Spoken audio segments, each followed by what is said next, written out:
Good morning children, welcome to Praveen tutorial.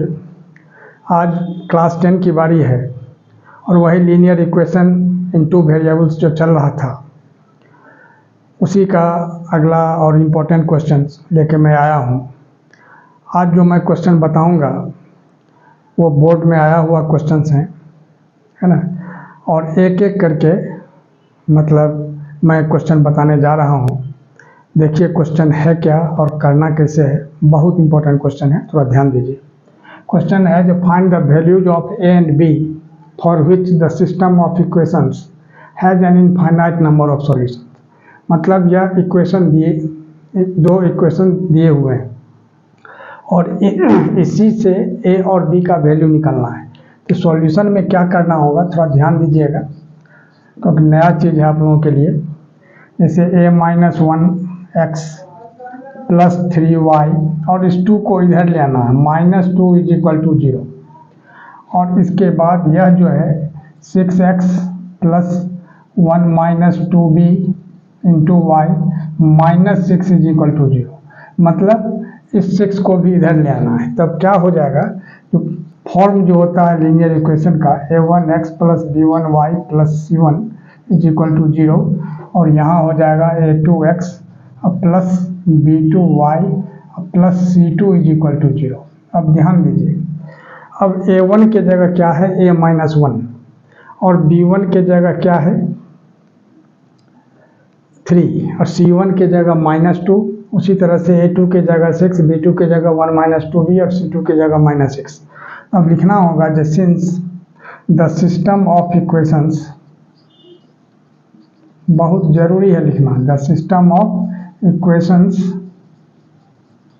Has infinite number of solution. ये जो question में दिया हुआ है उसी को लिखना है, infinite number of solutions. Therefore अब क्या होगा, इनफाइनाइट नंबर ऑफ सॉल्यूशंस का कंडीशन होता है, क्या होता है, जो a1/a2 = b1/b2 = c1/c2। अब ध्यान दीजिए, अब a1 के जगह क्या हो जाएगा a-1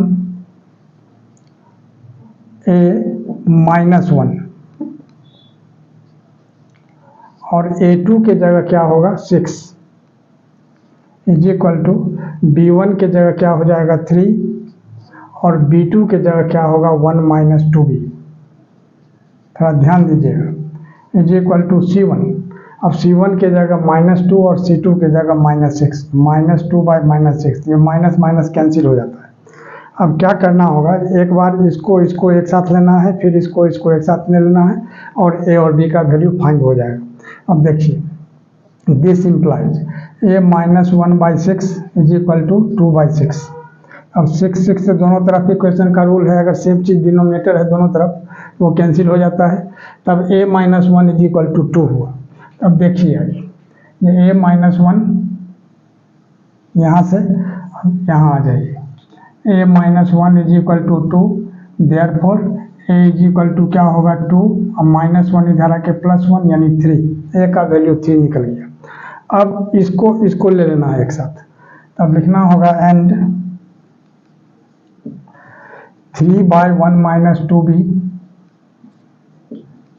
= फिर क्या होगा 2/6। अब देखिए, अब इसको फिर क्रॉस मल्टीप्लाई करना है, तो 2 को 1 से मल्टीप्लाई करेंगे 2 और -2 2 जा 4b = कितना 6 3 जा 18। अब यहाँ क्या होगा -4b = 18 और -2 यानी -4b = कितना होगा 18 - 2 यानी 16। तो b = 16/-4, 4 4 जा 16 यानी -4 हो जाएगा। तो b हो गया कितना -4, तो a हो गया 3 और b हो गया कितना -4 और यही इसका आंसर हो जाएगा। अब देखिए अगला क्वेश्चन भी उसी टाइप का है, तो ध्यान से देखिए। Find the values of a and b for which the system of equations has an infinite number of solutions. यानी 2a-1 × x प्लस 3y = 5 और 3x प्लस b-1 × y = 2। तो सॉल्यूशन में क्या करना है, सबसे पहले वही चीज़ सबको एक तरफ ले आना है। यानी क्या होगा 2a minus 1 into x plus 3y अब माइनस 5 इज इक्वल टू 0, क्योंकि 5 को इधर लाएंगे तो यहाँ पॉजिटिव है, इधर आकर नेगेटिव हो जाएगा। और इसके बाद 3x plus b minus 1y अब माइनस 2 इज इक्वल टू 0। तो फॉर्म क्या होता है उसको लिख देना नहीं भूलिएगा, a1x plus b1y plus c1 is equal to 0। और यहाँ क्या होगा a2x plus b2y plus c2 is equal to 0। अब देखिए वही चीज लिखना है, since the system of equations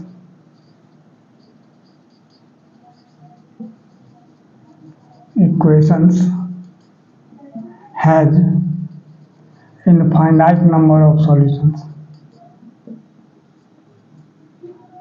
infinite number of solutions, therefore a1 by a2 is equal to b1 by b2 is equal to c1 by c2। ध्यान दीजिए, अब a1 क्या है, यहाँ a1 हो गया 2a माइनस 1, यहाँ लिखना होगा ये 2a माइनस 1 बाई a2 क्या है 3 is equal to b1 by b2। तो b1 क्या है 3 और b2 क्या है b minus 1 is equal to c1 by c2। c1 क्या है माइनस 5 बाई माइनस 2। अब यहाँ भी माइनस माइनस कैंसिल हो जाएगा। अब क्या करना होगा, तो पहले फर्स्ट और थर्ड को और फिर सेकंड और थर्ड को लेके उसका इक्वेशन सॉल्व करना है। तब देखिए, तो सबसे पहले क्या होगा, ये 2a minus 1 by 3 is equal to 5 by 2। अब इसको क्रॉस मल्टीप्लाई करना है। अब देखिए थोड़ा ध्यान देखें, क्रॉस मल्टीप्लाई कैसे होगा, जो 2 को 2 से मल्टीप्लाई करते हैं तो 4 हो जाएगा, यहाँ a है तो 4a minus 2 is equal to 5 3 जा 15। अब 4a इज इक्वल टू क्या होगा 15, अब माइनस 2 इधर आके प्लस 2 हो जाएगा, यानी 4a इज इक्वल टू कितना हो गया 17। तो 4a 17 हो गया, तो a हो जाएगा कितना 17 बाई 4, मतलब a का आंसर आपका निकल गया। अब सेकंड और थर्ड को एक साथ लेना है। अब आइए इधर सेकंड और थर्ड को, तो सेकंड क्या है 3 by b minus 1 is equal to 5 by 2। अब गौर कीजिए, तो 5 को b से मल्टीप्लाई करेंगे तो 5b हो जाएगा, अब 5 को माइनस 1 से करेंगे तो माइनस 5, और यहाँ कितना होगा 3 2 जा 6। अब क्या होगा 5b इज इक्वल टू 6, अब माइनस 5 इधर आके प्लस 5, तो 5b इज इक्वल टू कितना होगा 11। तब b निकालना है। अब ध्यान दीजिए, तो b निकालने के लिए क्या करना होगा, b is equal to 11 by 5, क्योंकि 5 यहाँ मल्टीप्लाई है, इधर आके डिवाइड हो जाएगा। तो a हो गया कितना, यहाँ देखिए a हो गया 17 बाई 4 और b हो गया कितना 11 बाई 5, और यही इसका आंसर हो जाएगा। और इसी तरह का इम्पोर्टेंट क्वेश्चन का सीरीज हमारे बीच चलता रहे, इसके लिए आप लोग लाइक शेयर और सब्सक्राइब जरूर करें। धन्यवाद।